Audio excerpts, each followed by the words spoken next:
Hello, everyone. This is your host, Philip Reiner, and welcome to the inaugural podcast of Technology for Global Security, where I serve as the executive director.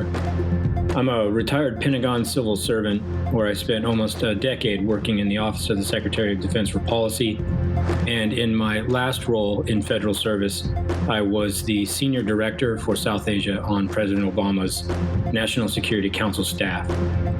I wanted to welcome you to The Fourth Leg. This is a series of podcasts focused on one of the most complex systems in the world today, nuclear command and control, and its increasingly complicated future. Within this series, we're going to go straight to the experts across multiple sectors to talk about the modernization of nuclear command and control systems. Keep an eye on Technology for Global Security in the coming weeks and months as we begin to launch additional podcast series focused on how to fix the internet, AI and global security, and other critical technology and security related issues. For now, we have so much to talk about. Let's get started.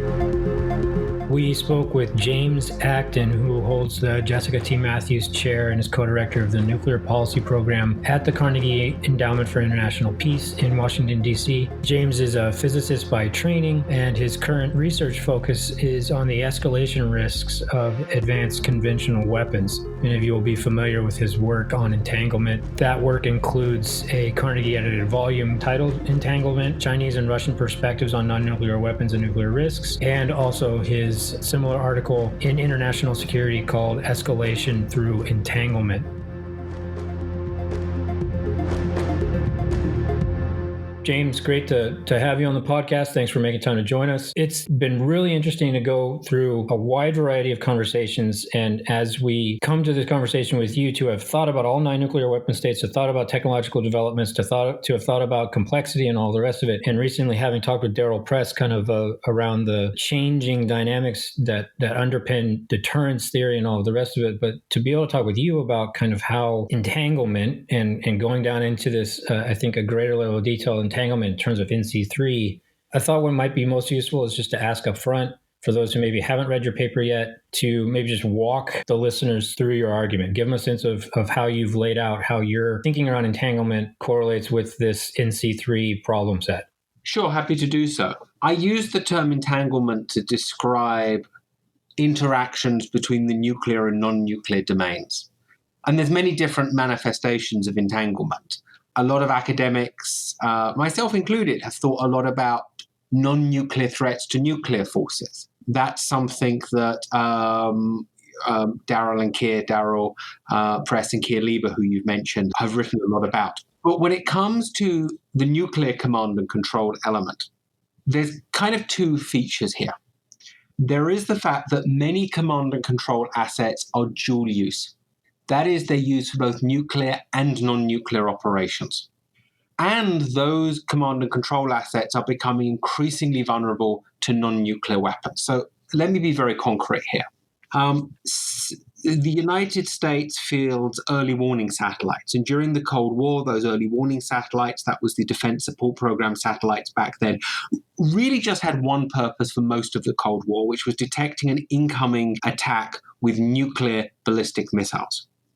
As technology developed, these satellites became more and more capable and started acquiring more and more non-nuclear missions. So just to give you one example, and there are many others, but in the event that the United States was in a war against Russia or China, and Russia or China were firing non-nuclear ballistic missiles at the United States or US forces in the region, those same early warning satellites would detect those non-nuclear ballistic missiles and provide cueing information for US missile defenses.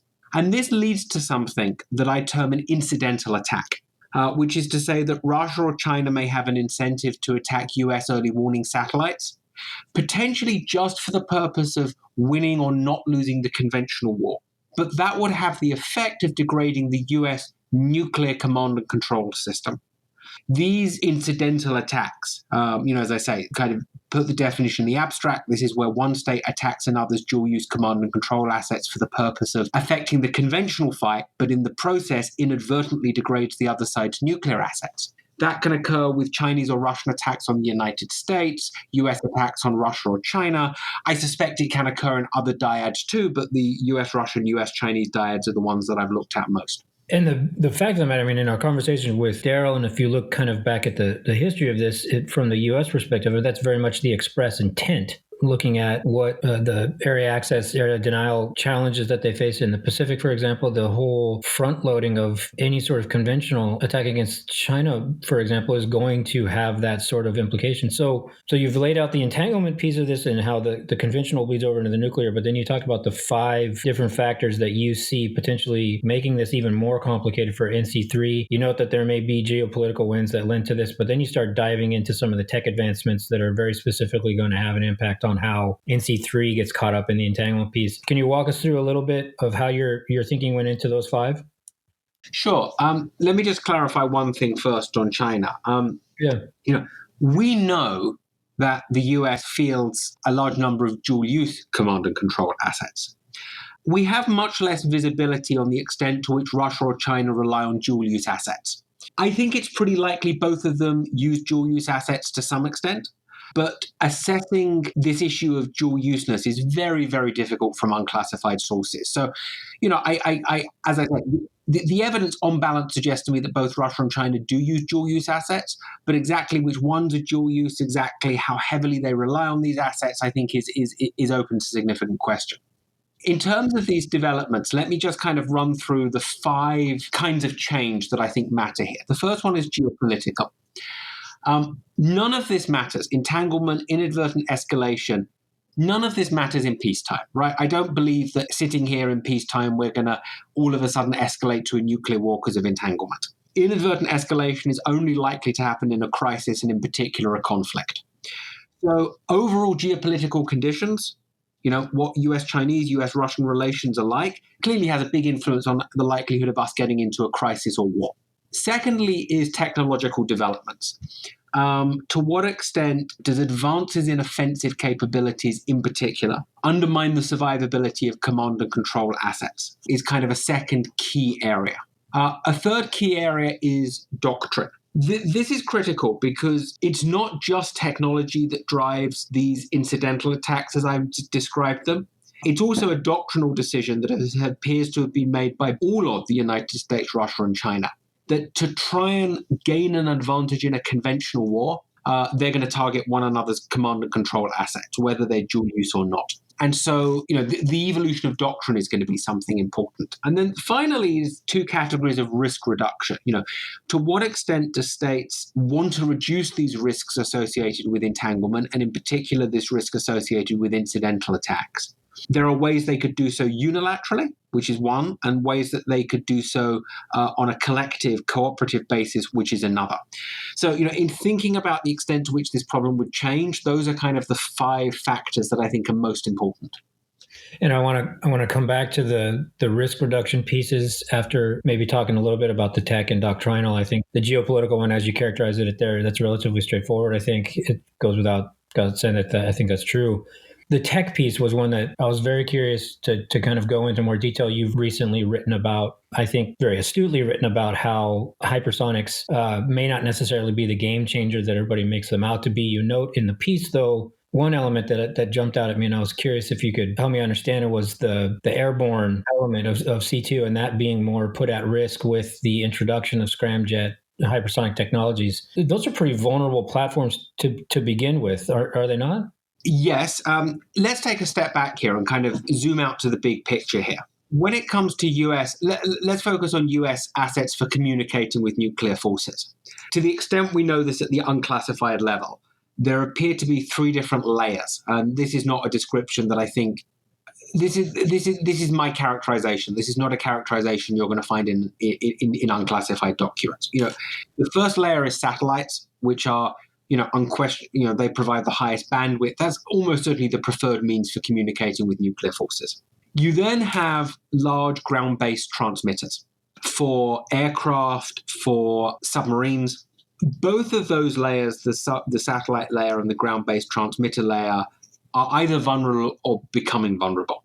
I don't think it's necessarily helpful to go into massive depth about exactly how vulnerable US satellites are to Russian and Chinese ASAT capabilities. It very much depends on what orbit we're talking about here. But, suffice to say that stuff in predictable orbits in space may or may not be survivable today. That's not unlikely to remain the case for very long if they are survivable. Sure. The large ground-based transmitters I can find on Google Earth. I mean, these are huge structures, and these are going to be vulnerable to things like sea-launched cruise missiles. So actually, I think by far the most survivable layer are US command and control aircraft. These are things like the E-4B and the E-6B. In the case of aircraft used for nuclear command and control, as opposed to aircraft used for forward deployed aircraft around carrier strike groups, these aircraft, I suspect, will be deployed a long distance from front lines. These are aircraft that are equipped with very, very long-range transmitters. My assumption, and this is just an assumption, is they would likely try to stay a very long way away from the fight in order to preserve their survivability. So thinking here speculatively about what it is that could compromise these kinds of weapons, well, they're based in the air, so it's clearly developments in anti-aircraft weapons. They're a long way from the fight. So very long-range anti-aircraft weapons would be an issue. And in general, the faster they are, the less time you have to take evasive maneuvering. I mean, I think, to be honest, speed is probably the least important part of this relative to range. But all other things being equal, I'm assuming if I'm piloting an aircraft, I'd rather face a slower interceptor than a faster interceptor. So, I don't want to delve here massively into, precisely how fast or how long range. I mean, I don't know exactly where these systems are flying, how far away from nuclear forces they would have to be. As I understand it, you get very technical here because I think long-range radio frequency transmissions, it's quite an atmospheric dependent phenomena. But just kind of at the highest level in general terms, developments in anti-aircraft munitions that threaten the survivability of these would be a big, big deal for the United States. I think that's a fair assertion. And the attempts by those other nations to begin to build out their own survivable, redundant systems that try to mimic what the United States has brought to bear over time, right, is also going to be constrained by those same developments. So that's one piece of the technological puzzle. What else do you see that's out there in terms of technological changes that are going to kind of increase the risks in this domain of NC3 and potentially the conventional nuclear NC3 entanglement piece? Yeah, so I guess the other big one that occurs to me, or one of the other big ones, let me say, are very long-range conventional weapons. Again, let me look at this from a US perspective, though I think in many ways somewhat similar considerations pertain to Russia and China. We in the United States have never really had to worry about conventional strikes deep within the United States. Certainly from China, Russia has a sea-launched cruise missile capability that's provided it with some capability.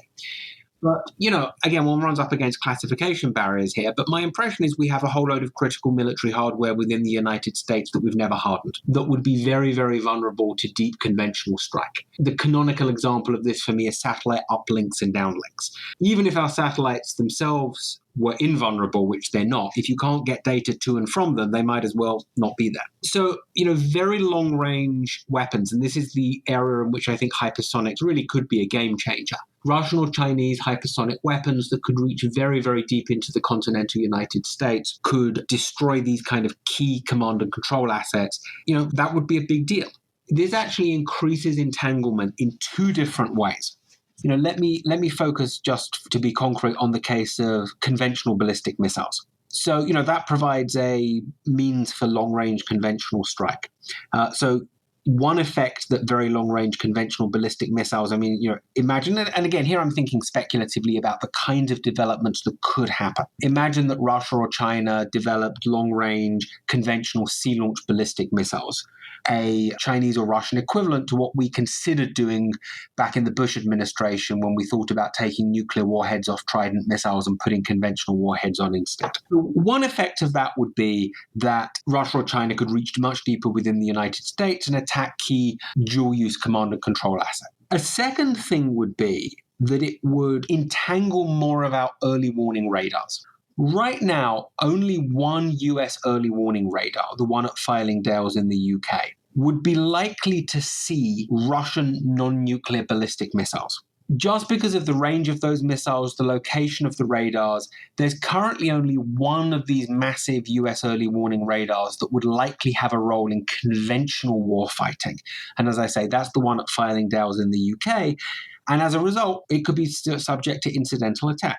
If Russia and or China developed ballistic missiles, particularly sea-launched ballistic missiles that were conventional and long range, all of a sudden, many other of these large early warning radars would gain a non-nuclear warfighting function. Whereas currently their only warfighting function is a slight exaggeration, but they're primarily there to detect an incoming nuclear strike. If they were then able to detect incoming conventional strikes, that would increase the incentives for Russia or China to attack those satellites, again, for the purpose of trying to win the conventional war, but in the process, it would undermine the US nuclear command and control system. So there's actually, as I said, there's this double effect potentially to developments in long-range ground attack conventional weapons. You hold more dual-use targets at risk, but you also entangle larger numbers of sensors, and you turn them into dual-use assets, making them potential targets for conventional purposes. Help me. So in terms of your research and your thinking on this, maybe asking for kind of a scenaric example of how you've thought about, in what scenario could you imagine the actual targeting of this kind of set of systems in a conventional only exchange? I mean, going after any of this is really going to be part of a much larger conflict that's escalating rather rapidly. So it almost would bring the nuclear piece in no matter what. Well, I think in a way it's my argument that the nuclear piece might get brought in no matter what. I think that's the kind of animating fear of this work. But imagine you're at the early stages of a major conventional conflict. As much as I worry about inadvertent escalation, precisely because any sane leader in that scenario is going to want to try and keep the conflict conventional. They may not succeed. In fact, I worry enormously they wouldn't succeed. But, no one wants to get into a nuclear war. So, any sane leader is going to want to try and keep the conflict conventional.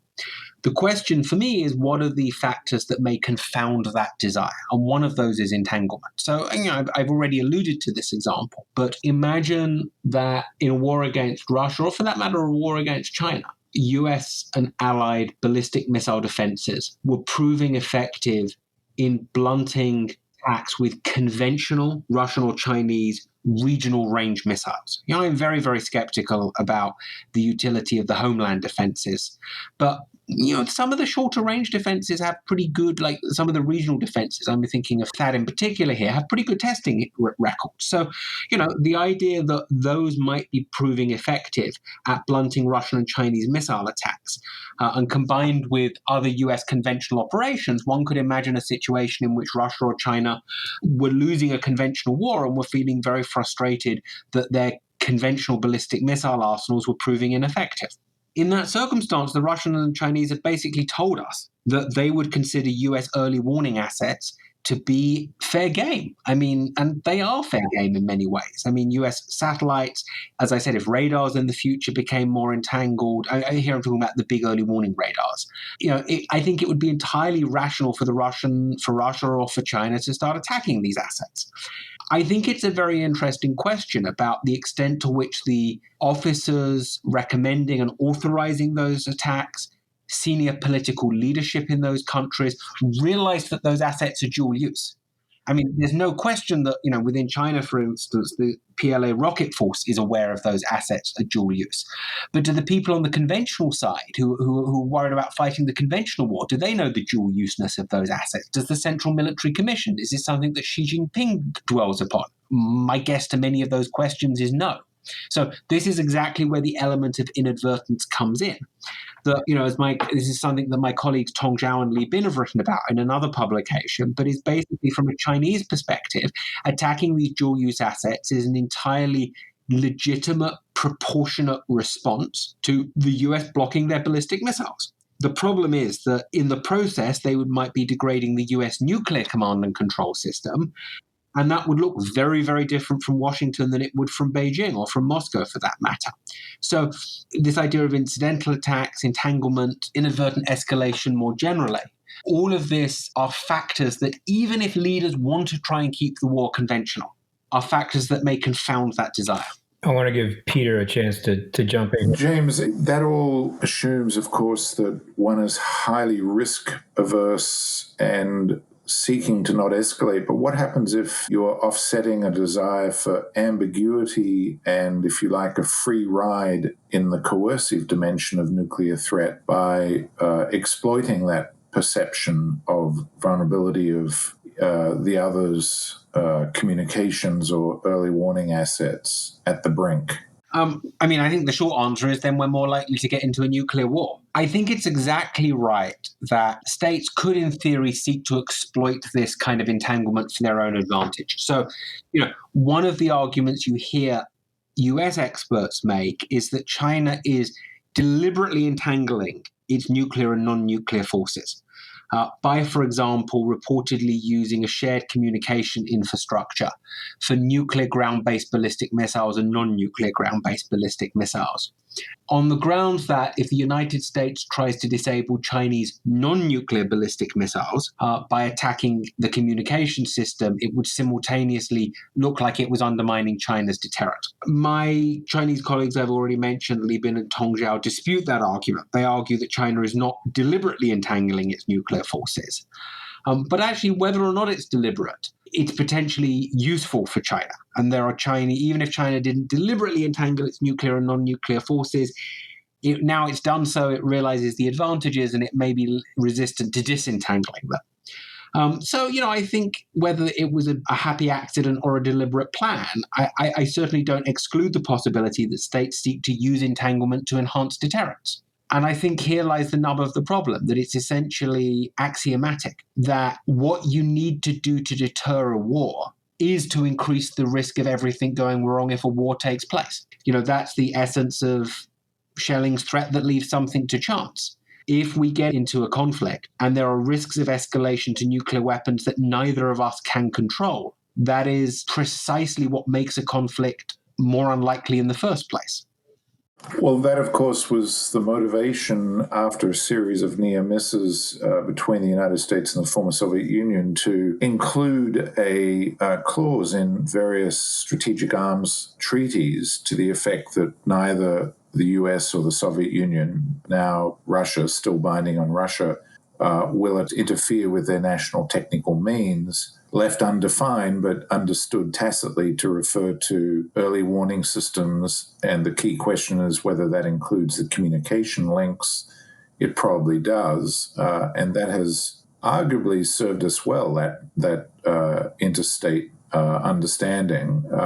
So that's actually not quite, I haven't looked into this in historical detail.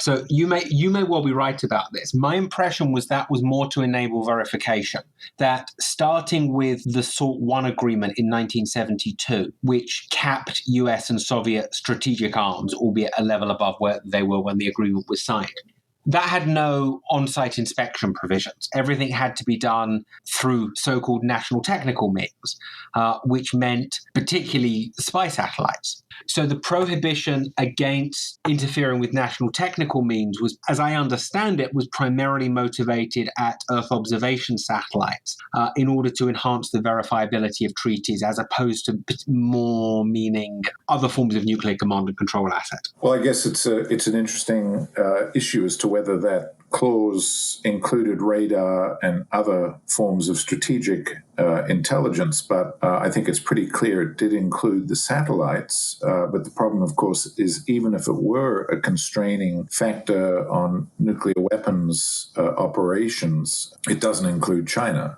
And doesn't include any of the other states. And, of course, the United States and Russia are rapidly dismantling what's left of the arms control framework anyway. So what are we left with? Yeah, and I think you hint at a more normative aspect of arms control. It's often said, and I've always wanted to dig more deeply into this question, and I've never had the chance to do it, that there was a shared understanding during the Cold War between the United States and Russia, or United States and Soviet Union, I should say, that if either side attacked one another's early warning satellites, you were pretty much entitled to assume that a nuclear war was going to begin. There was a shared understanding of the meaning of that kind of an attack and what inference the other side would draw from it. As I say, I'd be very interested in chasing this down further, whether this really did exist, but I've heard from various people it did. And that goes beyond what was necessarily encoded in written form in arms control treaty. It was a more normative thing.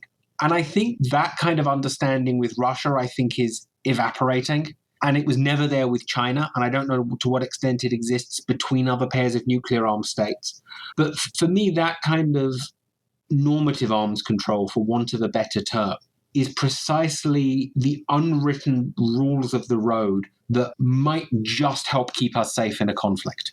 And of course, we don't know what understandings existed between Russia and China after their near miss in the Amur River incident and the subsequent nuclear threat posturing that each side engaged in the late 1960s. So it cuts in all directions, actually. And just to remind listeners that at least in the early stage on the American side, we actually viewed the loss of connectivity with one of our forward deployed northern radars, early warning radars, as being itself an indicator that that unit, that site may have been obliterated by a nuclear attack with the bombers coming behind it. And so the moment we lost that link, we went on alert until we recovered it. And that was one of the arguments made at the time, was we should never co-deploy a nuclear weapon at an early warning site. But we actually did exactly that in a number of instances. And in fact, one of the aircraft carrying nuclear weapons fell out of the sky and was adjacent to exactly such an early warning radar when it did so, one of our own bombers. So, these issues historically were actually not hypothetical, that how one might respond if one of your eyes or ears suddenly went blind or deaf was in fact how the system itself works. So if we were to suddenly lose one of our major early warning satellites staring down at China or Russia, we wouldn't necessarily know how it went offline, and in particular, whether it was someone's maneuverable satellite that came out and either blocked the view and effectively jammed it, or in fact even physically interfered with it. Yeah, I think all of that's right. I mean, on the historical material, I would encourage listeners to take a look at Daniel Ellsberg's new book, The Doomsday Machine. He's the same Daniel Ellsberg as Pentagon Papers fame, was a nuclear analyst, and in his early days flew around the Pacific with a very high clearance and discovered a lot of these extraordinary weaknesses in the nuclear command and control system. James, with that, and I would second that for the listeners. James, if I could come back to you, so you spoke about some of the technical vulnerabilities, some of the developments that are taking place. The cyber piece that you note in the paper was of interest to me, and you mentioned how things may be shifting, or at some point things may shift more towards defense in that domain. Was curious how that factors into your overall thinking on this. I mean, everything we've been talking about here has been fairly conventional. The airborne assets, talking about the radar sites and all the rest of it. How does cyber begin to shift, this standoff, if you will? Sure. So in one sense, cyber plays in a very similar way to kinetic attacks. If my early warning satellite suddenly goes down for any reason, that's a problem.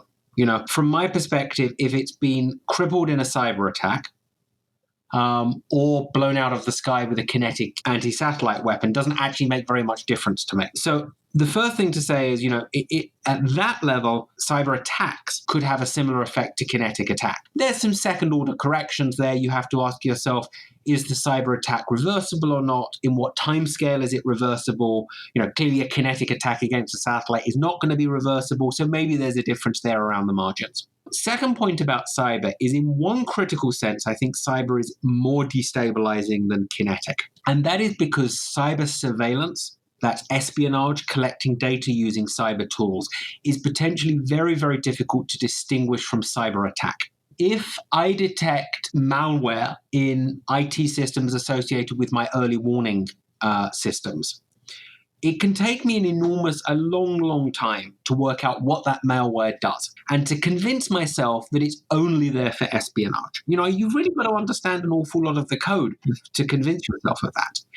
So in the days or weeks it takes me to do so, I could worry that it's actually not just there for espionage, it's there as a kind of time bomb to destroy the IT system or damage it beyond use at least. So With cyber, you get this effect that I think doesn't normally arise in the kinetic world. I can think of one or two exceptions, but whereby espionage can be mistaken as the precursor to an attack. And that's actually something that can make cyber more destabilizing than conventional. Thirdly, trying to ascertain how vulnerable our nuclear command and control assets are to cyber attack is extremely difficult at the unclassified level. Incidentally, I suspect if you have every clearance under the sun, it's still really difficult to know how vulnerable your assets are to cyber attack, but it's certainly very, very difficult at the unclassified level. There are people with clearances who Defense Science Board is the one that springs to mind most immediately who have warned about this, but I think it's very, very hard to know the degree of vulnerability.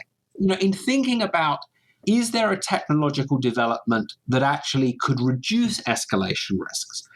The one that sprung to mind in trying to think through this problem was, let's imagine that cyber defense became better relative to offense. Right now, it's widely regarded, cyber is an extreme offense-dominated domain. There are some experts who say they don't think that that is a permanent feature of the cyber world. There are some real cyber experts, of which I'm not one, who argue basically that over time, as we redesign operating systems and code and everything associated with them to be more resistant, over time, the balance between offense and defense could swing. And, maybe cyber will always be offense dominated. It just might not be quite so offense dominated. If that were to happen, and I'm not predicting it will do, but if that were to happen, if it became easier to defend relative to attacks in the cyber domain, that would actually be a good thing for the survivability of nuclear command and control. But I wasn't trying to predict that that's something that will happen. I was just kind of flagging this up in, thinking about alternative possible futures. Yeah, that'd be an ideal possible feature. I think the interesting piece of it, that the conversations we've had, is really the trend is more toward a greater level of complexity in these systems, and the verification of the code is ever more impossible. And I think, even as Paul Davis put it the other day, these systems, they almost cannot be verified in terms of their resilience to those sorts of penetration efforts by others that you were talking about. So intuitively, that sounds right to me. But I just want to point out that that's a choice. That is a human choice that we are making. That is not an immutable feature of the architecture. We could choose to design assets that were less capable and more resilient. As I understand it, and these developments are very opaque from the outside, but as I understand it, there is a desire to increasingly network US command and control capabilities in order to be able to use all of these different sensors and capabilities for different missions, something that simultaneously increases both vulnerability and complexity. Assuming that description is right, and it may not be, or it may change, but that's something we don't have to do. We could just decide to spend more money, to have less complexity, to have less capability, but in return for that, to get more redundancy. And if there's one impact on the real world that I'm trying to have my work create, it's for decision makers to be aware of these trade-offs and choices. That we don't just automatically go down the route of building more complexity and more capability into systems when that has the effect of enhancing vulnerability, but to have somebody in the system at a high level going, hold on a second, let's think this through, what are the trade-offs here? That, for me, and this links us onto the subject of risk reduction, but is probably the single most valuable thing we should be doing right now, that's at least feasible in the short term. Well, and I want to jump into the risk reduction piece. I also want to jump into the doctrine piece. I found that a very interesting element of what you describe. I think it's something that we've spent a lot of time, per what you were just saying. You'll recall back from the workshop in January, the interventions from Eric Gross to, the assertion that complexity is the enemy of security. I think these are things that, while General Hyten will acknowledge the necessity for thinking about alternatives, keeping certain things analog, keeping things non-networked, you also see very public announcements of almost this kind of self-congratulatory enthusiasm that they just did away with the floppy disk, for example. We can talk about the rest of the day just on this piece. If you don't mind kind of diving a little bit into the doctrinal element of this and how you see that having salience for NC3 and NC3 attacks. Sure. I mean, the key question for me is, to what extent do states plan to attack one another's command and control systems to try and win a conventional war? And as far as I can see, and again, we know more about what US thinking is, but it's something that the United States and Russia and China all plan to do. it makes, from a narrow military perspective, perfect sense. You can massively degrade somebody else's warfighting capabilities. If you can take out command and control nodes, well, let me talk a bit more broadly. I mean, C3I, command, control, communication, and intelligence nodes, that are critical to their communications, to their warning capabilities, to their remote sensing capabilities, other intelligence gathering capabilities.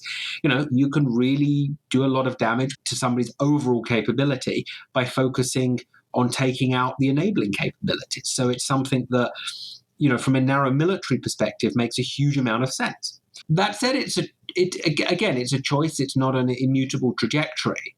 And there are circumstances in which I could see states' doctrines evolving. So, let me give you one where there's a big trade-off. NATO's plan for defending its easternmost members against Russia involves having a relatively small physical force presence in and around the Baltic, which leaves them very vulnerable to Russia. And so the idea is that if there were ever a Russian attack, you would try and slow the Russian advance as much as you could while flowing forces from Western Europe, from Central Europe, even from the United States into the theater. I suspect, I do not know, but I suspect that as part of our way of trying to slow the Russian advance for as long as we can, we might very well do things like attack Russian command and control nodes to try to reduce the coherence of their overall operations and their situational awareness. And maybe some of those command and control nodes are dual use. So our posture, which incidentally also leads us to place a high value on nuclear weapons because we're so conventionally weak around the Baltics. But I suspect that our posture, our conventional posture, drives us to look for ways to slow the Russians down, and that makes us think very heavily about attacking Russian command and control. This is all speculative. Another way of doing things would be to try to build up a stronger conventional force in and around the Baltic. One that, even if it wasn't equal to the Russians' force, would at least enhance conventional deterrence significantly. If you have that force in place, you don't have to worry so much about slowing the Russian advance, and maybe you can think about targeting Russian command and control less. On the other hand, having a larger force in and around the Baltic is going to make relations with Russia worse. So, the trade-offs here are very difficult. But the big point that I would make is it's China's, Russia's doctrinal decision to target one another's command and control that is a major driver of these escalation risks. But I think doctrinal choices are more mutable than technology. James, we've been talking almost completely about the global triangle of Russia, China, the United States, but there are 6 other nuclear weapon states, each of which either has a conflict with one of the great nuclear powers or with each other, or sometimes a combination thereof. North Korea is the most obvious example, and Darryl Press and his colleagues and others have suggested that there is just an immense contradiction now between our conventional sort of style of going to war, which is to lead with attack on air defenses and command and control systems on the North Koreans, when they have no really equivalent symmetrical capability in the other direction, and that this might force their nuclear hand very early. And then when you embed that dynamic, that asymmetry, that unstable potential cliffhanging exercise in the context of potential Russian or Chinese involvement as the backdrop, things seem to get very complicated very quickly, and there isn't really even a definition of strategic stability with that kind of multi-player, multi-level nuclear game of threat, whether it's a compellence game or a deterrence game or a combination of those two different strategic goals. How do you view this discussion of entanglement with reference to that core concept of nuclear war thinking, at least in the United States and potentially in the other countries, where the notion of stability itself is put at risk by this potential entanglement? Sure. In the case of the United States, Russia, and China, the cause to stability has always been survivable nuclear forces. If my nuclear forces are highly survivable, or rather it would be better to say if my nuclear deterrent is highly survivable, then I have weaker preemptive pressures on me to use my nuclear weapons because of the fear that I might lose them. And the reason that I wanted to use that phrase nuclear deterrent is precisely because more than just the forces themselves have to be survivable. Command and control systems have to be survivable as well. Even if you have fantastic nuclear forces that are highly survivable, but your command and control system is not, and you can't use your nuclear forces as a result, you might as well not have them. And that's probably a bit of an exaggeration because you could presumably jury rig something given enough time. But the bottom line is that the vulnerability of command and control systems can create the vulnerability of a nuclear deterrent. And entanglement feeds into that problem because it means that one state can inadvertently threaten another state's nuclear command and control system. Now, how that plays into North Korea depends very much on what North Korean capabilities are. Does North Korea have a dedicated nuclear command and control system? Does it have a dual-use nuclear command and control system? I don't know the answer to that. Jeffrey Lewis, in his 2020 Commission novel, where it's kind of a future history type thing in which he analyzes the causes of a nuclear war with North Korea. Actually, the premises in his novel are all factual to the extent he can determine them. But he has evidence that actually North Korea uses a mobile phone system for nuclear command and control. And so it is highly entangled. I don't know. But I find, it's certainly an eminently plausible hypothesis. That's one impact on the kind of classic idea of stability through mutually assured destruction, is entangled command and control assets make it harder to have an invulnerable nuclear deterrent, or conversely, makes it more likely that the other side will inadvertently threaten your nuclear deterrent. The other thing is that I think with this entanglement stuff is that it creates new pathways for inadvertent escalation. So I've been painting this scenario repeatedly about what happens if Russia or China attacks US early warning assets in a conflict in order to undermine US missile defenses. The problem there is not that attacking early warning satellites is going to undermine the survivability of the US nuclear deterrent, right? It won't. The problem is that it might look like, from a US perspective, that Russia or China, whoever the adversary is preparing for nuclear use. Because if Russia or China were considering nuclear strikes against the US homeland, they may very well take out US early warning first.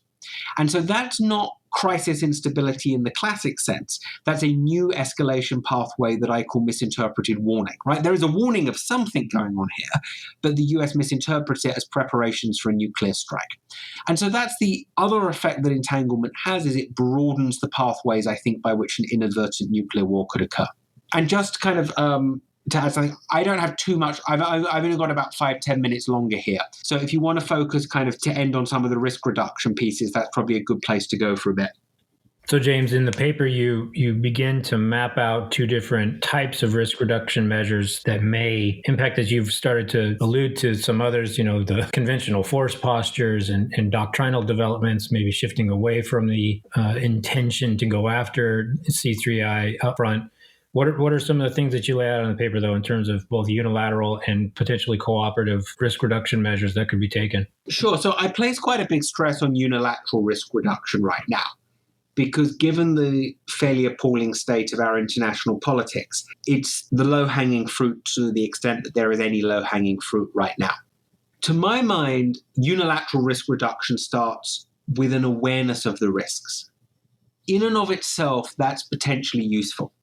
If the United States is aware of the possibility of incidental attacks, in a conflict, it may pause before automatically assuming that China was attacking the US nuclear command and control systems as preparation for nuclear use.